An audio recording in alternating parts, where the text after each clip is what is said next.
She uploaded a TikTok of me sleeping, captioned, "Imagine waking up next to this every day." So I quietly packed my things and left.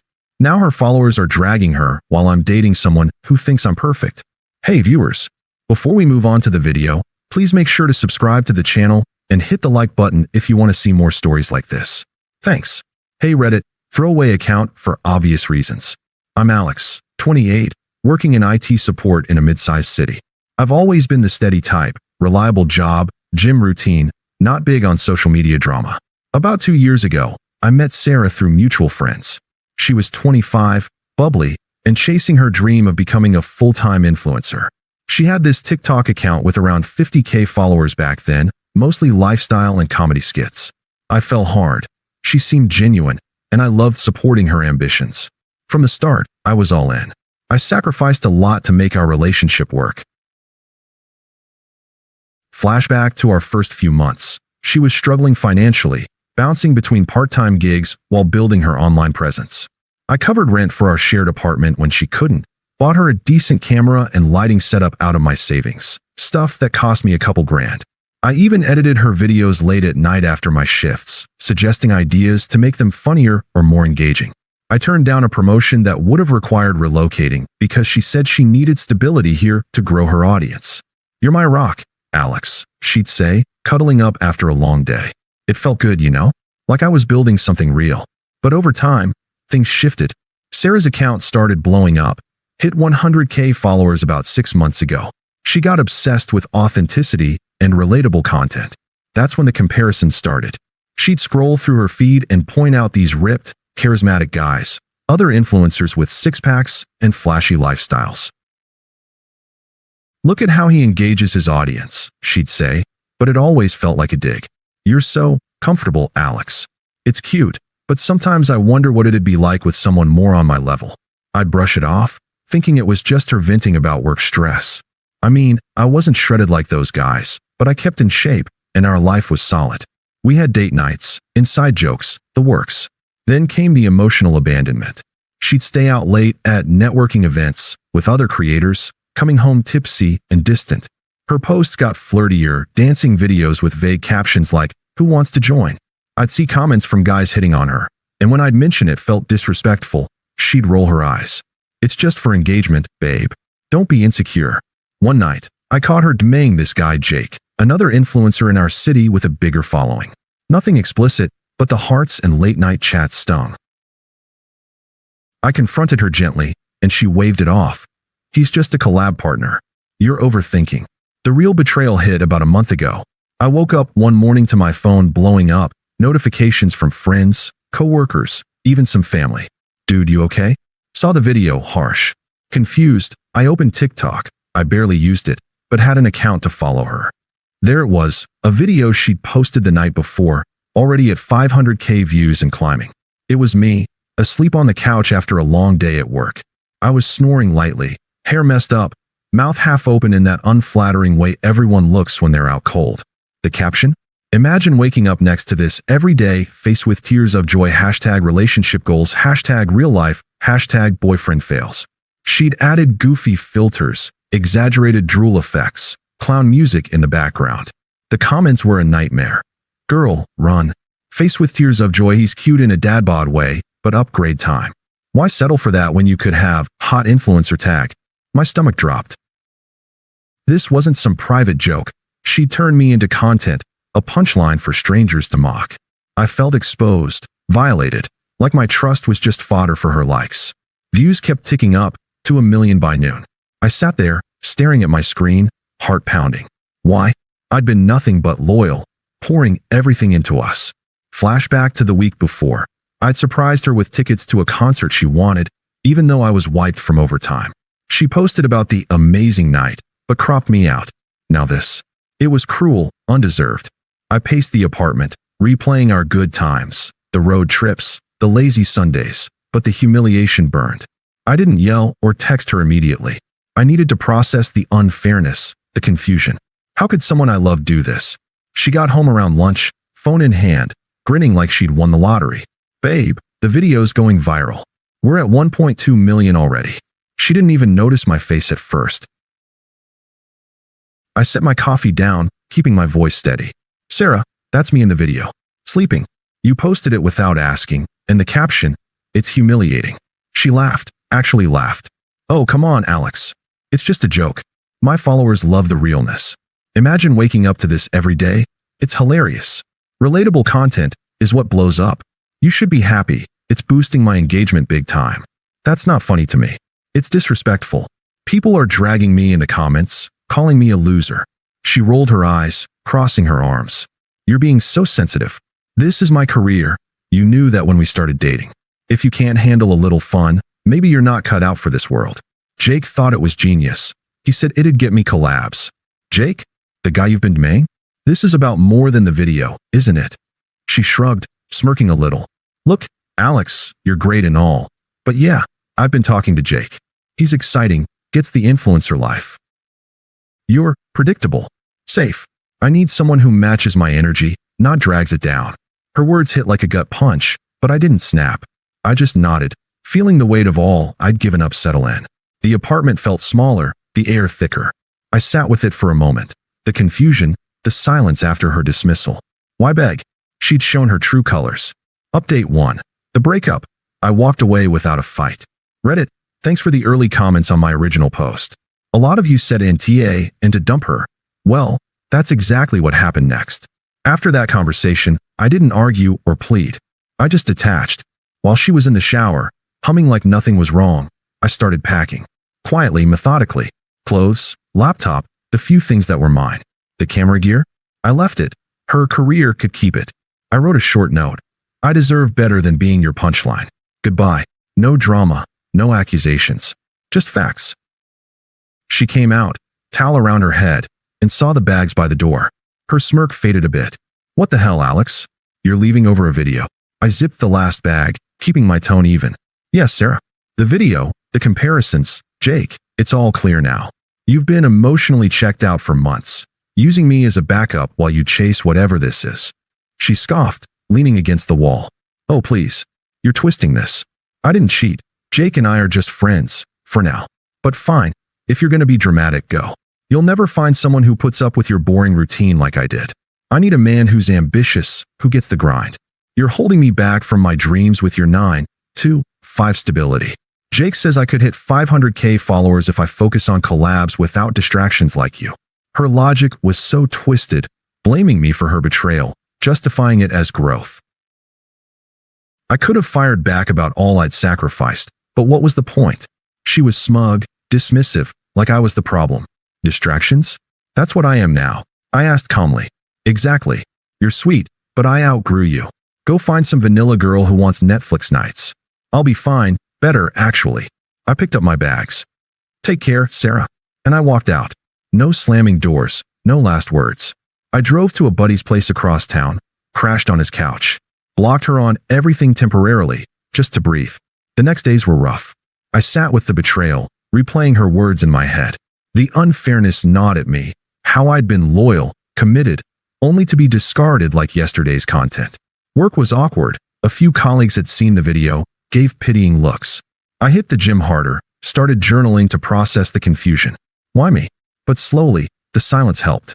I realized this was my chance to rebuild, away from her manipulation. Little did I know, karma was already brewing. But that's for the next update. Update 2. Sitting with the silence, and watching karma unfold. Hey Reddit, it's been a couple of weeks since my last update, and wow, the support in the comments has been overwhelming. A lot of you predicted she'd come crawling back, but first, let me fill you in on what happened after I left. I didn't dive into revenge or bad-mouthing her. I just focused on me. That emotional middle ground after the betrayal? It's brutal, but necessary. I let myself feel it all. The confusion, the unfairness, the quiet nights staring at the ceiling wondering how someone could discard loyalty like that. My buddy let me crash on his couch for a bit. Then I found a small studio apartment on the other side of the city. Nothing fancy, but it was mine. No echoes of her laughter or her ring light setups cluttering the space. Work became my anchor. I threw myself into projects, and ironically, without the distraction of editing her videos or waiting up for her late nights, I nailed a big assignment. My boss noticed, gave me a raise and more remote flexibility. It was like the universe was saying, see, You were holding yourself back too. I started small habits to rebuild. Gym sessions turned into a routine where I'd blast podcasts on self-growth, not her trendy playlists. I picked up hiking on weekends, something I'd always wanted but shelved because she called it boring nature stuff. Flashback to one of our last good days. We'd planned a hike, but she bailed for a spontaneous collab shoot with Jake. I went alone that time, felt the sting, but now? Solo trails cleared my head. The silence wasn't empty anymore. It was space to process. Why had I let her comparisons chip away at me? I'd been committed, undeservedly mistreated, made to feel like a backup plan. Sitting with that unfairness didn't break me. It sharpened my resolve. I even saw a therapist a few times, unpacking how her manipulation had eroded my confidence. "You're not the punchline," the therapist said. It stuck. Meanwhile, karma started creeping in, slow at first, then like a tidal wave. I wasn't stalking her. I'd unblocked but muted everything. But mutual friends kept me in the loop, and honestly, the internet did the rest. That viral TikTok? It backfired spectacularly. At first, the comments were mixed, with her diehards laughing along. But then the tide turned. People started calling her out. "This is mean girl energy. Why humiliate your BF for clout?" Bullying disguised as content unfollowed. It snowballed. Hashtags like hashtag toxic influencer and hashtag respect your partner trended in her replies. Views hit 5 million, but her follower count stalled, then dipped. Sponsors pulled back. One clothing brand she'd just partnered with ghosted her after the backlash. Then Jake entered the picture fully. From what I heard, she moved in with him almost immediately after I left, posting subtle couple-wide content without showing his face. But Jake? Turns out he was a walking red flag. Mutuals told me he'd been bouncing between influencers, using them for cross-promos before ditching. With Sarah, it escalated fast. He got controlling, demanded she feature him more, criticized her ideas. One night, things got ugly. He yelled at her during a live stream glitch, and viewers caught audio snippets. "You're nothing without me," he snapped, before she cut the feed. The clips circulated, and boom, more drags. Jake bailed a week later, posting a story about focusing on solo growth, while tagging a new girl. Sarah was left scrambling, her account hemorrhaging followers down to 80K. Bills piled up. Without my rent contributions or the sponsor cash, she had to sell some gear. Friends said she looked rough, isolated, posting desperate Q&A videos that flopped. I didn't gloat. I just observed from afar, letting the justice feel earned. It was ironic. She'd mocked me as predictable, but her exciting choice unraveled her world. Months passed like this, me thriving in quiet dignity, her spiraling. I even started dating casually. Met Emily at a work conference. She's in marketing, down to earth, thinks my IT jokes are hilarious. No filters, no comparisons, just real connection. We'd grab coffee, talk for hours. "You're steady in the best way," she said once. It healed parts of me Sarah had broken. But the story doesn't end there. Sarah's attempts to reel me back in. That's when things got desperate. Update 3. The desperate reaches, texts, calls, and toxic entourage. Reddit. If the betrayal was infuriating, this phase was a masterclass in hypocrisy. About 2 months after I left, the first message pinged through. I'd unblocked her by then, figuring silence was my boundary. It started mild, but escalated quick. Her friends and family? Total enablers, piling on like I owed her redemption. I stayed composed, no emotional hooks. Here's how it unfolded. First attempt, a text at midnight. "Hey Alex, miss you. That video was dumb, I deleted it. Can we talk?" I read it, felt nothing but detachment. No reply. A day later, voicemail. "Babe, things with Jake fell apart. He was awful, not like you. I see now how good we had it. Call me." Still, crickets from me. She amped it up, multiple texts. "Please, I'm sorry. I was chasing the wrong things. You were always there for me." Then the shift to desperation. "Alex, I need help. Rent's due, and sponsors bailed after the backlash. You know how hard this is." I ignored it all, focusing on my life. Emily and I were official by then. We'd gone on a hike, and she snapped a pic of us. No mocking captions, just best day with the best guy. It felt worlds away from Sarah's world. A week later, she showed up at my new apartment, must have gotten the address from a mutual. I opened the door, saw her standing there, makeup smudged, looking smaller than I remembered. "Alex, thank God. Can I come in?" I stayed in the doorway, calm. "What do you want, Sarah?" She fidgeted, eyes darting. I messed up big time. Jake? He was abusive, controlling everything. He took some of my savings for joint content and ghosted. I'm broke, alone. My followers hate me now. Comments are brutal. But you? You were safe, reliable. I realize I threw it away. Let's try again. I'll change. No more videos about us.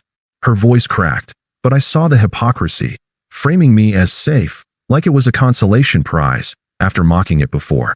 That's on you, I said evenly. You chose Jake, the excitement. Remember calling me a distraction? She stepped closer, desperate. I was wrong. Influencer life is fake. Jake exposed that. Please, Alex. I need you. The anger bubbled up then, her true colors flashing. How dare you ignore me like this? After everything I did for us. You're acting like a child. I shook my head. You did for us? You humiliated me for likes. Goodbye, Sarah. I closed the door, locked it. She banged once, yelling, "You'll regret this." Then silence. But she wasn't done. Next came the toxic brigade, her mom and sister, who'd always treated me like an accessory. Group text first, from her sister. Alex, you're being cruel. Sarah's suffering because of that stupid video. Man up and talk to her. Then a call from her mom. Listen here, young man. Family sticks together. She's learned her lesson. Jake was a mistake. You overreacted to a joke. Come fix this. She's crying every night. I answered that one firm. Mrs. Last name redacted. With respect, Sarah chose her path. She dismissed me, mocked me publicly. I'm not responsible for her consequences. Her sister jumped in on the call. Oh, get over yourself. You're punishing her for growing her brand? Pathetic. She deserves better anyway. Funny, I replied coolly. That's what she said about me. Click. Block them all. The attempts peaked there, desperate pleas turning to rage, exposing her entitlement. Power had flipped. She was unraveling, while I built forward. Update 4, final closure, at the party, with my upgrade. Final update, Reddit. This happened last weekend, tying it all up. A mutual friend's birthday party, neutral ground. I figured I'd go since most had sided with me after the full story spread. Emily came too. We'd been solid for months, her support making the past feel distant. Sarah showed up, uninvited from what I heard, probably hoping to corner me. She looked rough, hair unkempt, outfit mismatched, like the influencer polish had cracked. Her account? Down to 60K, posts sporadic and ignored. Jake's betrayal had gone public via a diss track from another creator, sealing her isolation. She spotted me across the room, beelined over while Emily was grabbing drinks. Alex, we need to talk. Privately. I stayed seated, composed. No, Sarah. Say it here or not at all. She glanced around, voice low but urgent. Please. I see now, you were the best thing I had. Jake destroyed me. I'm in therapy, trying to rebuild. Let's start over. I promise, no more online BS. I miss us. Emily returned then, sliding next to me with a smile. Sarah's eyes widened. The contrast hit her. Me, thriving, with someone new who valued me. I turned to Sarah, firm and definitive. Sarah, that chapter's closed. I've built a life where you're just a memory, a lesson in what I won't tolerate. Emily here. She thinks I'm perfect as I am. No captions needed. Remember, imagine waking up to this? Well, I wake up happy now, without the drama. She stammered, hypocrisy exposed. But, I outgrew you. No, that was stupid. You're better off? Wait, you're with her. Yeah, I said, standing. The powers flipped. You're desperate. I'm indifferent. Don't contact me again. It's over. She teared up, muttered something angry under her breath, and stormed out. Partygoers whispered, her downfall on display, my growth evident. Later, her last text, blocked before I read it. I'm done, Reddit. She's irrelevant, powerless in my world. Thanks for the ride. Thanks for watching. Make sure to subscribe to the channel and hit the like button. What do you think about this story? Share it in the comments.